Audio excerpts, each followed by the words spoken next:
Hello friends, welcome to SK GK education. Friends, आज हम एक खास टॉपिक पर बात करने वाले हैं कि संसद और राज्य विधानमंडल में क्या अंतर है।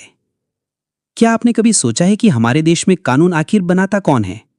मतलब अगर पूरे देश में नया टैक्स लगाना हो या सिर्फ किसी राज्य में नई कृषि नीति बनानी हो, तो ये कानून बनाता कौन है? केंद्रीय विधानमंडल बनाती है या राज्य विधानमंडल बनाती है या फिर दोनों मिलकर बनाते हैं? तो चलिए, आज की वीडियो में मैं आपको केंद्रीय विधानमंडल और राज्य विधानमंडल के बीच अंतर को आसान और सरल तरीके से समझाऊंगा। चलिए तो शुरू करते हैं। सबसे पहले हम बात करते हैं केंद्रीय विधानमंडल की, जिसे हम आम भाषा में संसद कहते हैं। संसद भारत में कानून बनाने वाली सर्वोच्च संस्था है, यानी कि संसद पूरे देश के लिए कानून बनाती है। संसद दो सदनों से मिलकर बनी है, एक लोकसभा और दूसरी राज्यसभा। सबसे पहले हम बात करते हैं लोकसभा की, जिसे हम हाउस ऑफ द पीपल भी कहते हैं। लोकसभा में जनता अपने प्रतिनिधि चुनकर भेजती है, यानी कि जब लोकसभा का चुनाव होता है तो जनता प्रत्यक्ष रूप से जनप्रतिनिधि चुनकर संसद में भेजती है और वे लोकसभा के सदस्य कहलाते हैं। लोकसभा के कार्यकाल की बात करें तो लोकसभा का कार्यकाल सामान्यतः 5 साल का होता है। अब हम बात करते हैं राज्यसभा की, जिसे हम काउंसिल ऑफ स्टेट्स भी कहते हैं।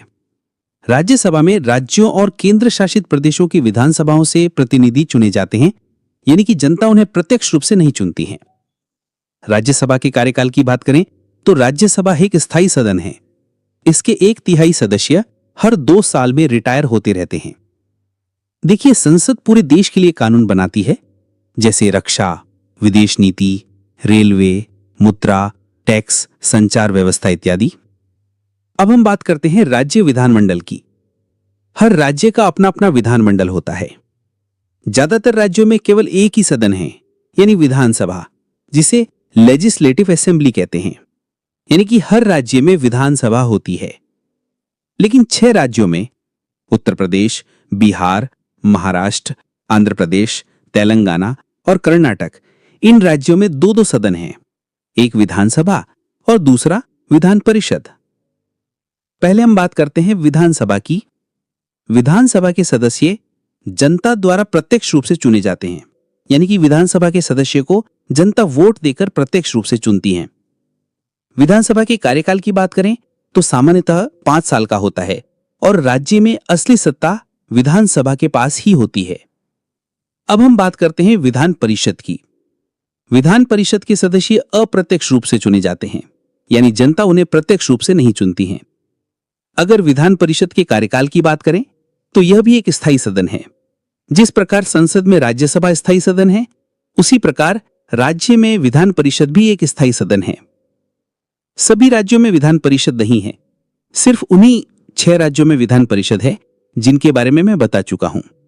कुल मिलाकर हम कह सकते हैं कि प्रत्येक राज्य में विधानसभा तो है, लेकिन विधान परिषद सिर्फ 6 राज्यों में ही है। राज्य विधानमंडल अपने राज्य से जुड़े विषयों पर कानून बनाता है, जैसे कृषि, पानी, पुलिस, अस्पताल, परिवहन, स्थानीय प्रशासन इत्यादि। अब सवाल यह है कि कौन सा कानून केंद्र सरकार बनाती है और कौन सा राज्य सरकार बनाती है। तो देखिए, संविधान की 7वीं अनुसूची में 3 सूचियां दी गई है, जिसमें पहली है केंद्र सूची।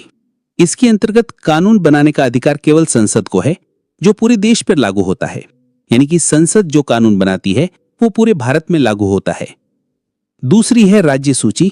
इसके अंतर्गत कानून बनाने का अधिकार राज्य विधानमंडल को है और ये कानून केवल उसी राज्य पर लागू होते हैं।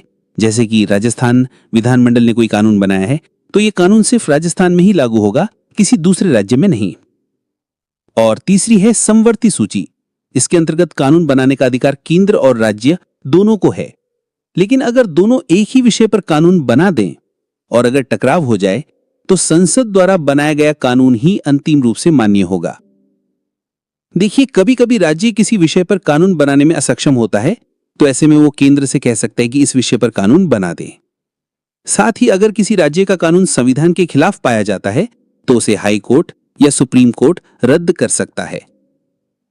अब देखिए, संविधान संशोधन यानी अमेंडमेंट की बात करें तो संविधान में संशोधन केवल संसद ही कर सकती है। राज्य विधानमंडल के पास संविधान बदलने की शक्ति नहीं है। तो दोस्तों, केंद्रीय और राज्य विधानमंडल दोनों ही हमारे लोकतंत्र के लिए बेहद जरूरी हैं। केंद्र पूरे देश को एक धागे में जोड़ता है और राज्य अपने अपने लोगों की जरूरतों को पूरा करते हैं, यानी कि दोनों मिलकर भारत को दुनिया का सबसे बड़ा लोकतंत्र बनाते हैं। फ्रेंड्स, अगर आपको यह वीडियो अच्छा लगा तो वीडियो को लाइक और चैनल को सब्सक्राइब जरूर कीजिए। चलिए मिलते हैं नेक्स्ट वीडियो में। तब तक के लिए जय हिंद, जय भारत।